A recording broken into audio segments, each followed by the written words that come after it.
Hello friends, welcome to Creative Medicine. In this lecture, we will learn about. Hello friends, let us now learn some important points about the human placenta. This human placenta is actually a discoid in shape, okay, and it is deciduate. Deciduate is, that means it will shed off after labor. It will shed off after delivery. That is the reason why it is called as deciduate. Then it is also called as hemochoroidal. It is called as hemochoroidal because it is in direct contact with maternal blood. Okay. So if you see the placenta mainly has two components. Placenta will have two components. One, we have maternal component.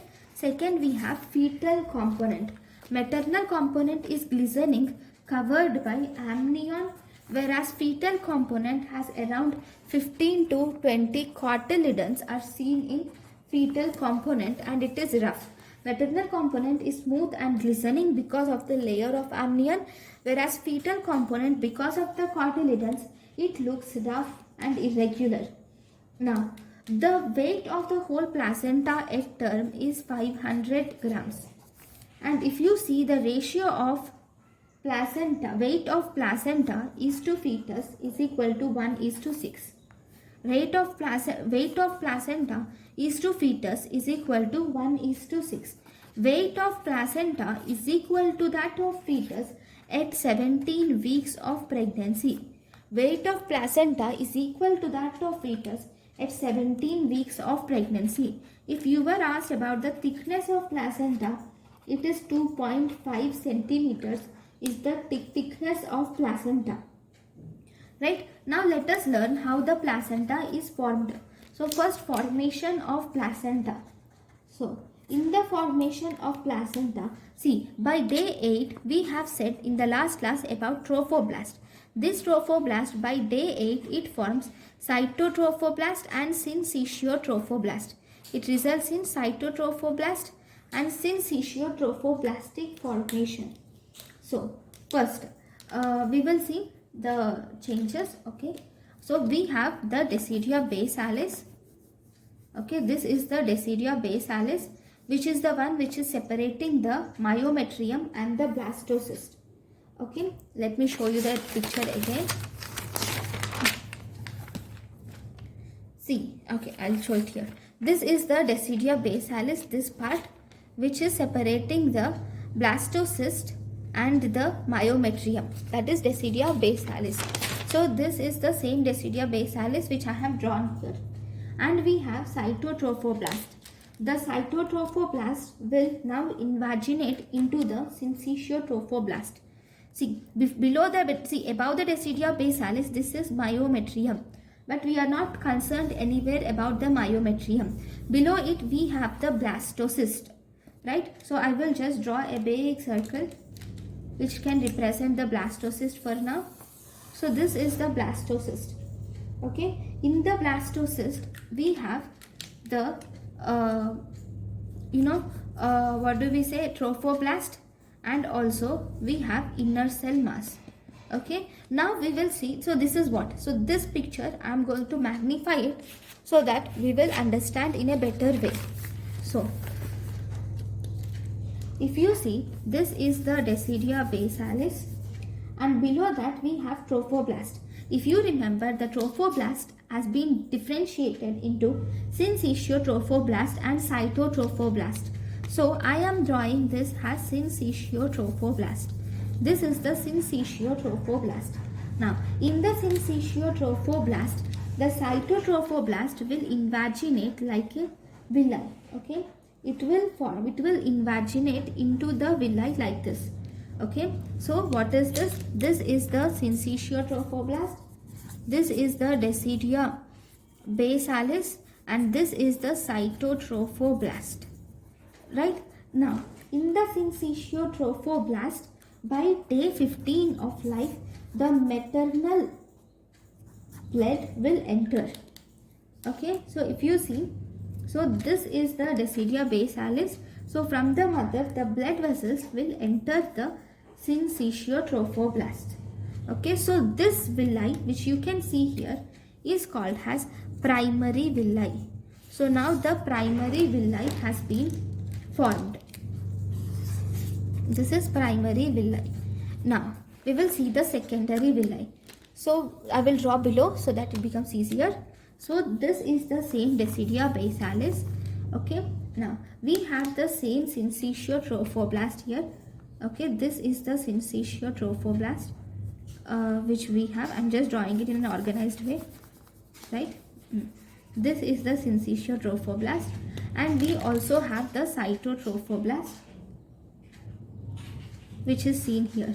Okay, this is the same primary villi. Now to this, okay, to this so in here in this villus spaces, okay, the extra embryonic mesoderm will enter. So the extra embryonic mesoderm will enter into these spaces, and here we have these blood vessels from the maternal decidia entering, and there will be lacunae like spaces. Even here we will have these lacunae.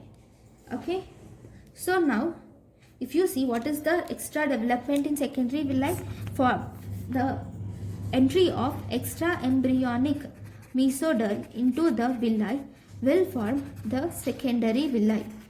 So this is the secondary villus which is formed. Right, now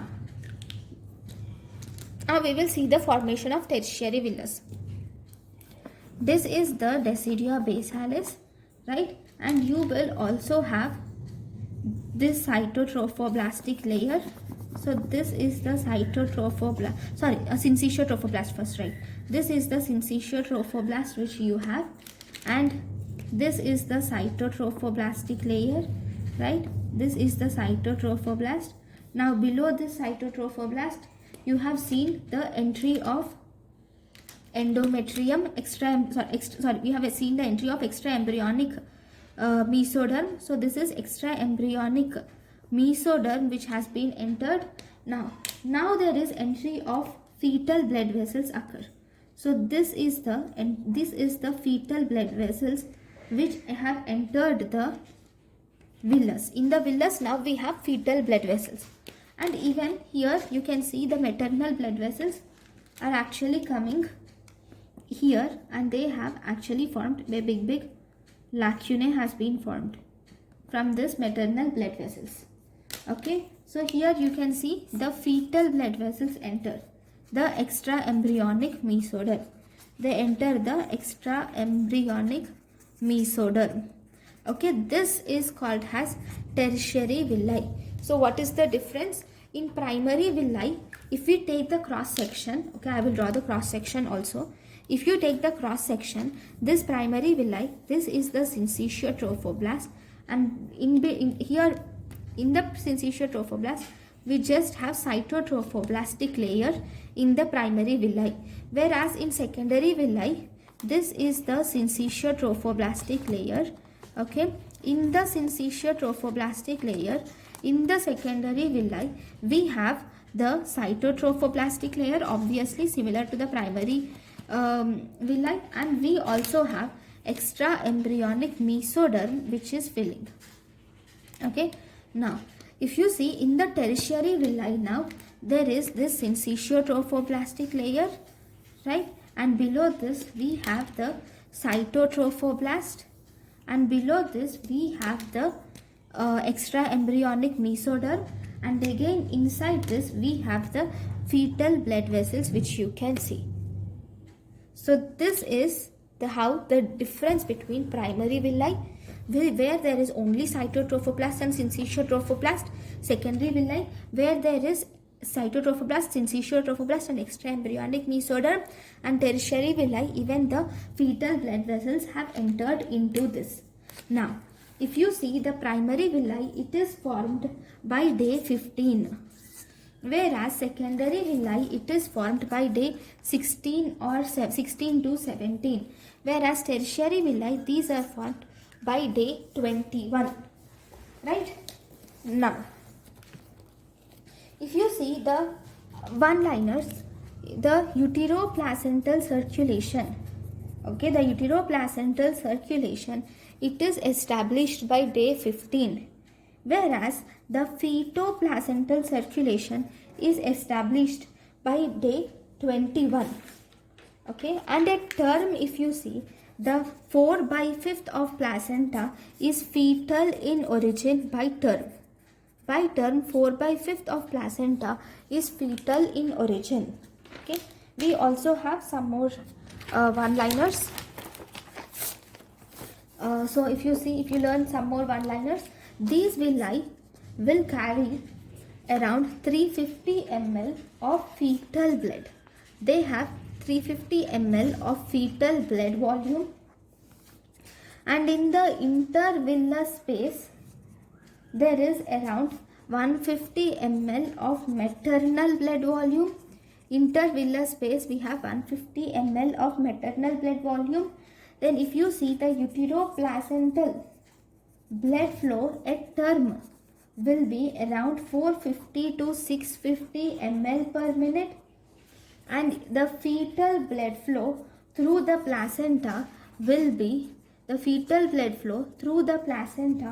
be around 400 ml per minute, and the uterine blood flow rate will be around 700 to 900 ml per minute. So these are the one-liners. Thank you guys for watching my lecture. Thank you. Thank you, and thank you for watching.